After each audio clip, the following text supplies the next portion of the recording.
Assalamualaikum warahmatullahi wabarakatuh.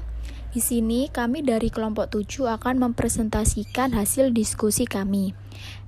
Yang pertama, anggota kami ada Priyagung Ramadan Dwi, NIM 201161100031, dan yang kedua ada Arviga Devi Oktavia, NIM 201171110. Yang ketiga ada Hendri Vendiodana, NIM 201171125, dan yang terakhir ada Siska Indasari, NIM 201171157. Jadi, bangunan rumah tempat tinggal yang kami teliti itu berukuran 10 meter kali 16 meter. Penelitian ini bertujuan untuk mengetahui penggunaan energi dan peluang penghematan untuk menghasilkan energi yang lebih efisien. Pengolahan data yang mencakup perhitungan itu mulai dari calling load dengan menggunakan metode analisis electricity, lighting comfort, calling load temperature difference.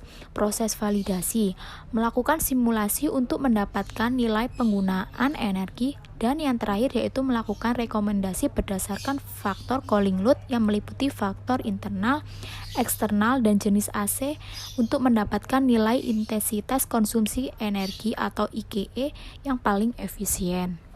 Asumsi data yang pertama, jumlah penghuni. Jadi penghuni yang tinggal di rumah itu berjumlah 4 orang. Yang kedua, peralatan elektronik, ada kulkas, TV, magicom, kipas angin, pompa air, setrika, dan cas laptop. Yang ketiga, material bangunan. Yang pertama, dinding yang terbuat dari batu bata. Yang kedua, ada atap terbuat dari beton. Yang ketiga, ada jendela dari kaca. Yang keempat, pintu dari kayu. Yang kelima, rangka atap itu dari kayu jati. Yang keenam, genteng dari tanah liat. Yang ketujuh ada lantai keramik. Jadi itu material bangunan di rumah yang kami teliti. Yang keempat, lighting atau lampu. Jadi kami tuh menggunakan lampu LED yang berukuran 10 watt dan 12 watt. Berikut ini ada kondisi bangunan. Dari dana rumah ini berukuran 10 meter kali 16 meter, meliputi garasi terbuka, ruang tamu, ruang TV, kamar tidur 1, kamar tidur 2, kamar tidur 3, kamar mandi, ruang makan, dapur, musola, dan gudang. Untuk denahnya sendiri dapat dilihat di slide ini. Ya, kira-kira seperti itu denahnya. Lalu ada estimasi konsumsi tarif listrik. Jenis barangnya itu ada banyak. Lampu LED untuk daya 10 watt itu pemakaiannya ada berbeda-beda. Yang ada yang berjumlah 3 itu pemakaian 3 jam, sehingga pengeluarannya 1 bulan itu 3.650. Lalu ada yang 5, penggunaannya itu 7 jam, itu pengeluarannya 14.196. Lalu ada lampu LED ukuran 12 watt itu berjumlah 2, penggunaannya 3 jam, lalu pengeluarannya 2.920. Lalu ada jenis barang magicom untuk daya 77 watt itu pemakaiannya 2 jam sehingga menghabiskan 6.246. Kemudian ada kulkas 115 watt, pemakaian 2,5 jam, sehingga 1 bulan menghabiskan 11.667. Lalu ada kipas angin, ada dua daya, yaitu 100 watt dan 50 watt. Yang 100 watt itu ada berjumlah 2, pemakaian 4 jam, sehingga menghabiskan 4.326. Lalu ada kipas angin 50 watt itu berjumlah 3, pemakaian 2 jam sehingga menghabiskan 12.168. Lalu ada TV 100 watt itu pemakaian 5 jam sehingga menghabiskan 20.280. Lalu pompa air pemakaian 1 jam menghabiskan 8.112. Setrika 1 jam pengeluaran 1.622. Lalu yang terakhir cas laptop 41 watt itu pemakaian 3 jam, pengeluaran 2.501.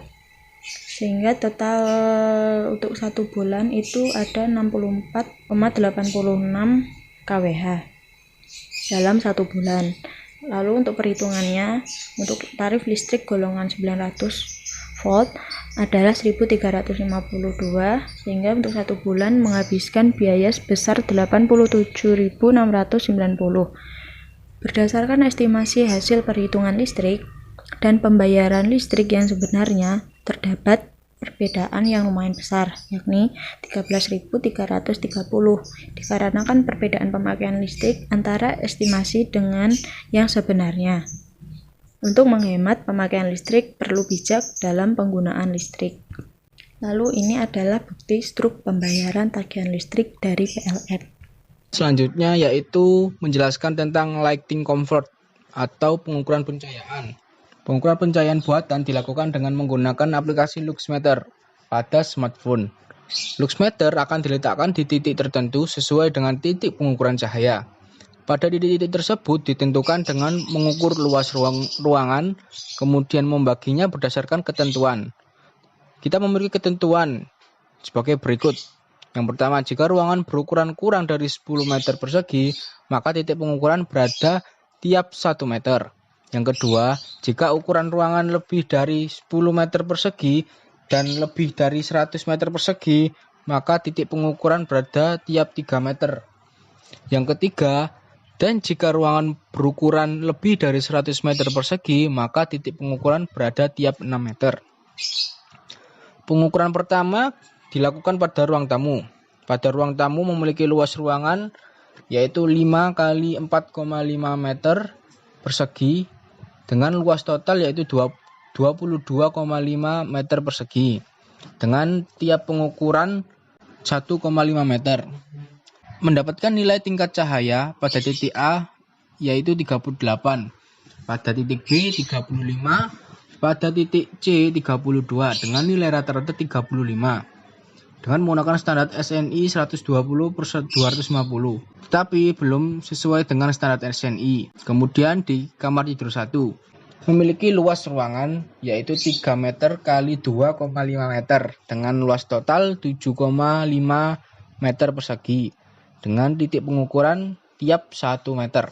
Mendapatkan nilai tingkat cahaya pada titik A yaitu 15, pada tingkat cahaya titik B 15, pada tingkat cahaya titik C 10, pada tingkat cahaya titik D yaitu 10 dengan nilai rata-rata 12,5 dengan menggunakan standar SNI 120/250 belum sesuai dengan standar SNI.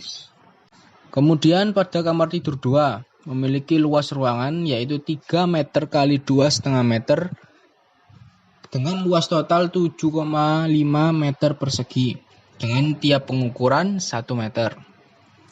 Didapatkan nilai tingkat cahaya pada titik A 15, pada tingkat cahaya titik B 15, dengan tingkat cahaya titik C 10, tingkat cahaya titik D yaitu 10. Dengan memiliki nilai rata-rata 12,5 menggunakan SNI 120/250 belum sesuai dengan standar SNI. Kemudian pengukuran pada kamar tidur 3 dengan luas ruangan 4 meter x 3,5 meter dengan luas total 14 meter persegi dengan pengukuran setiap 1,5 meter dan mendapatkan nilai yaitu yang pertama pada titik A tingkat cahaya 12, pada titik B tingkat cahaya 10, pada titik C tingkat cahaya 11, pada titik D tingkat cahaya 10 dengan memiliki nilai rata-rata yaitu 10,75 menggunakan standar SNI 120/250 belum sesuai dengan standar SNI. Kemudian pada ruang TV memiliki luas ruangan yaitu 2 meter x 4 meter dengan luas total 8 meter persegi pengukuran setiap 1 meter dengan titik A mendapatkan nilai tingkat cahaya 15, titik B tingkat cahaya 11, titik C mendapatkan nilai tingkat cahaya 12 dan titik D mendapatkan nilai tingkat cahaya 10 dengan rata-rata yaitu 12 dengan memiliki keterangan yaitu belum sesuai dengan standar SNI. Selanjutnya pengukuran dilakukan pada kamar mandi. Pada kamar mandi memiliki luas 2 meter x 2 meter dengan luas total 4 meter. Pengukuran dilakukan pada tiap 1 meter. Di titik A, tingkat cahaya 15, di titik B memiliki tingkat cahaya 11, di titik C memiliki tingkat cahaya 12, di titik D memiliki tingkat cahaya 10, di titik E memiliki tingkat cahaya 13 dengan nilai rata-rata 12,5. Menggunakan standar SNI 250 belum sesuai standar SNI. Kemudian pengukuran dilakukan pada musola. Pada musola dengan luas ruangan 4 meter kali 3 meter dengan total luas 12 meter persegi. Titik pengukuran setiap 1 meter. Pada titik AB memiliki tingkat cahaya 15, kemudian CD memiliki tingkat cahaya 10 dengan rata-rata 12,5 menggunakan standar SNI 120/250 dengan memiliki keterangan belum sesuai dengan standar SNI. Kemudian pengukuran dilanjutkan pada ruang dapur dan ruang makan.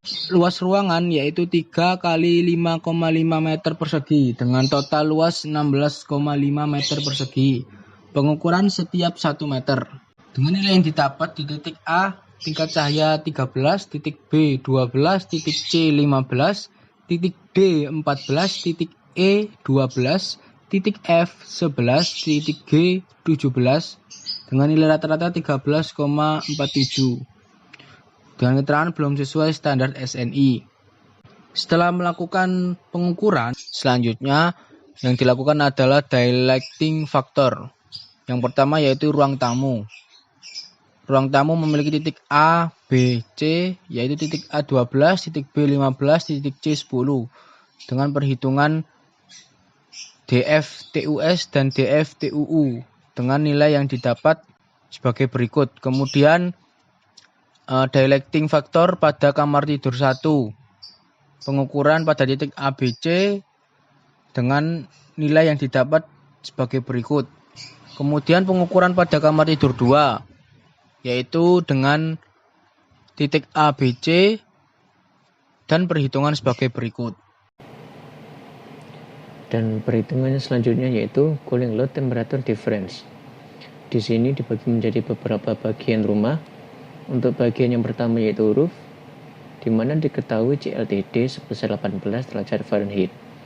Kemudian untuk luas areanya yaitu 10,5 meter persegi, yang apabila dikonversikan ke dalam bentuk feet persegi didapatkanlah nilai sebesar 113,02, sehingga didapatkanlah nilai huruf dengan rumus U dikalikan A dikalikan CLTD, didapatkanlah nilai sebesar 83,46 watt.